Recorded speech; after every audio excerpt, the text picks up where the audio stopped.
If there's one thing we can all rely on when it comes to playing Fortnite, is that we can't rely on it at all. The game is always changing. There's new metas, new updates. These game changes can often make it even harder to improve. But that makes it even more important to stay on top of your game, right? One simple, yet very important thing that anyone on controller or console can do is that they can use the right settings and right sensitivity. The advantage this gives you guys is huge. That's why a lot of times on YouTube, you'll see a lot of sensitivity and settings videos because they do really help. They really, really do. But some are just not the best. So it's important, guys, to make sure that you're getting the most up-to-date settings from the most credible source possible. Okay, so here at ProGuides, we're always making sure you're gonna get the best of the best when it comes to pro tips and tricks. You can count on us, guaranteed. For even more advanced controller guides, check out ProGuides.com. Find out where you can improve your controller skills with some of the game's best coaches on InstaPro. It really does work. And also, don't forget to drop a like if you like these type of videos. So what's up, everybody? This is your guy, Keith Allen. So excited to join you today. Make sure you follow me, connect with me on my Instagram. It is going down. So I'm really excited about today's video because I've been getting so many questions on my Insta regarding sensitivity. So this is what we're giving you guys. So sit back, listen, we got some cool stuff. So in this video today, we're going to be giving you guys the best settings, sensitivity, and dead zones for controller players to use while they play Fortnite.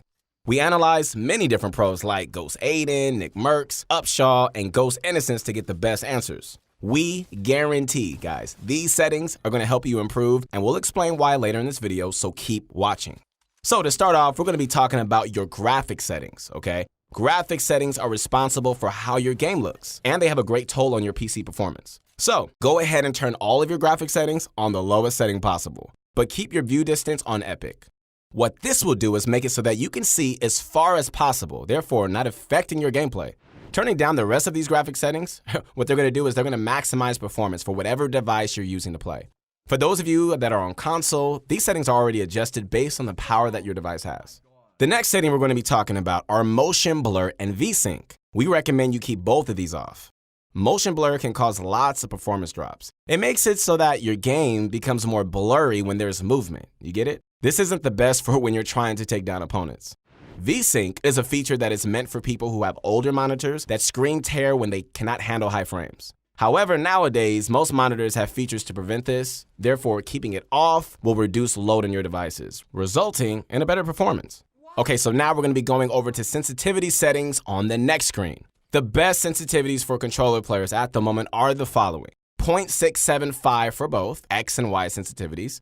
Now for controller targeting, 0.320 and 0.360 for controller scoped. Building and editing speed should be a 2.0. All right, so let's do a quick breakdown on these sensitivities and why they're the best when combined together. The X and Y sensitivity is a perfect balance between slow and steady aim, while also being fast enough for quick turning and fast building. The targeting sensitivity makes it easier for slow and accurate aiming when zooming in with weapons like the AR, SMG, and shotgun. The scope sensitivity is higher because with snipes, you're going to find yourself in sniper versus sniper scenarios. So being able to pull off fast flick shots with the snipe are a must. Okay, so now to the building and editing sensitivities, which is super important. I get asked this all the time. We suggest maximum speed for these guys, okay? So when it comes to building and editing, you always want to be able to do it fast as possible. So keeping this to the highest speed possible is going to allow you to build fast and edit fast. And how many of us want that? Everybody. This is going to equalize the playing field between controller and keyboard and mouse players. These optional settings that were added into Fortnite a couple of seasons ago were implemented to allow controller players to have a better chance at competing against keyboard players who have numerous advantages. Okay, we won't go into that because we all know why. For the settings below sensitivity, we suggest that you guys keep auto sprint on. But at the same time, put sprint cancels reload off so you don't get that mixed up. We'll get into why auto sprint is important once we get into controller keybinds.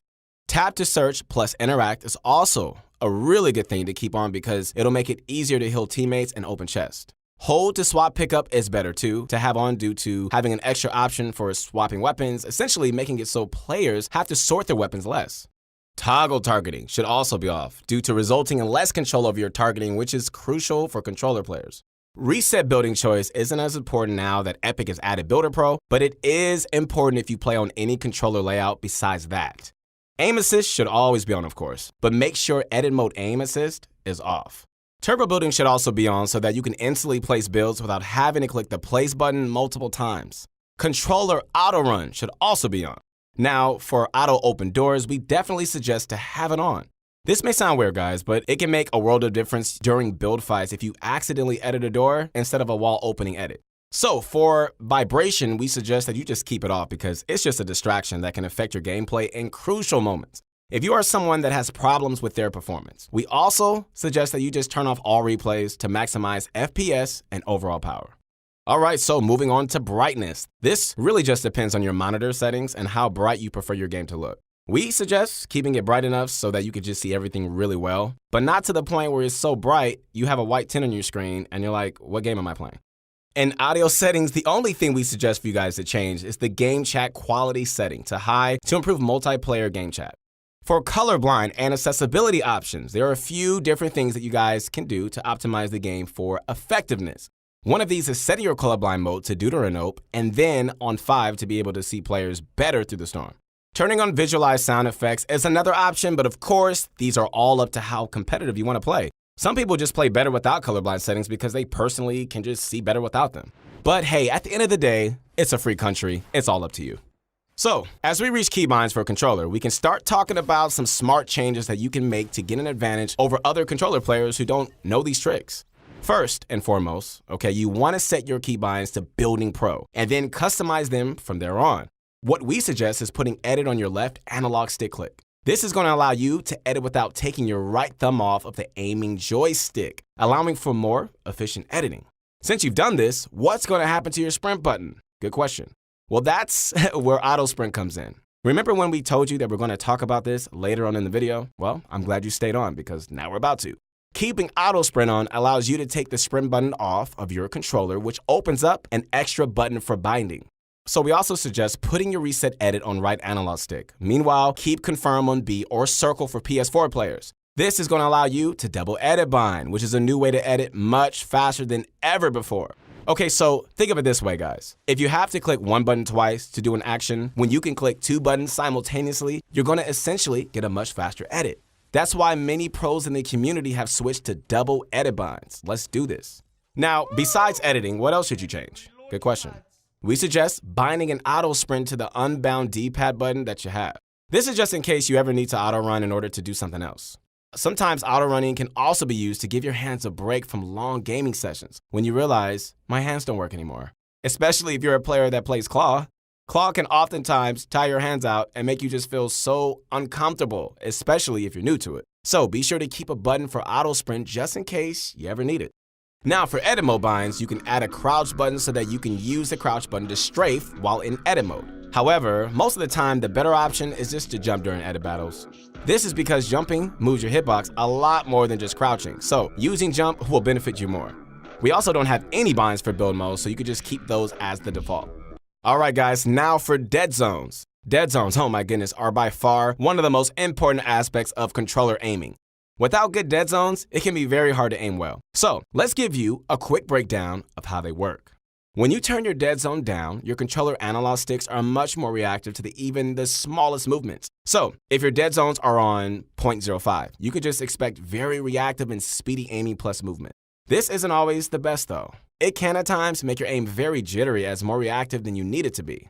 Now, what about high dead zones? High dead zones make your controller analog sticks very unreactive, meaning you could just move your analog sticks halfway towards the edges of the circumference and your player still won't move or look around.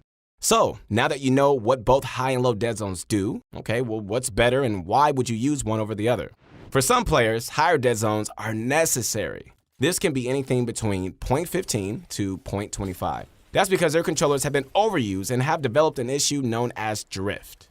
Drift is where your play moves or turns without you touching your controller. So if you have this problem, which I know I've had before, experiment with your dead zones, moving them up until your player doesn't move or aim on its own. If you have a relatively new controller with no drift, we suggest a dead zone of 0.10 on your left analog stick and 0.10 on your right analog stick.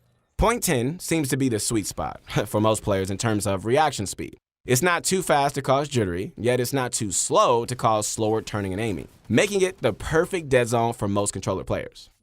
So we've gone over every in-game setting in this video. You now know the best dead zones, settings, and sensitivity for maximum performance and competitive play. Using these on controller and console, hey, it's gonna help you improve all your gameplays significantly. So we suggest that you do so right now. Be sure to go back in the video and copy all the settings we mentioned, guys. You gotta just practice, practice, practice so that you're not missing anything. There's a lot to change, so make sure you paid attention during the video and consider watching it again if you need to. If I were you, I'd watch it over and over again. That's how we get better, that's how we get confidence, and that's how we start racking up some wins. Hope you guys enjoyed this video. Once again, this is your guy, Keith Allen, and make sure to connect with me on my Instagram. Been enjoying all the conversations and the questions, man. Loving this community. Hey, let us know if we missed anything. And once again, thanks for watching. We really appreciate all the support, and we'll see you next time.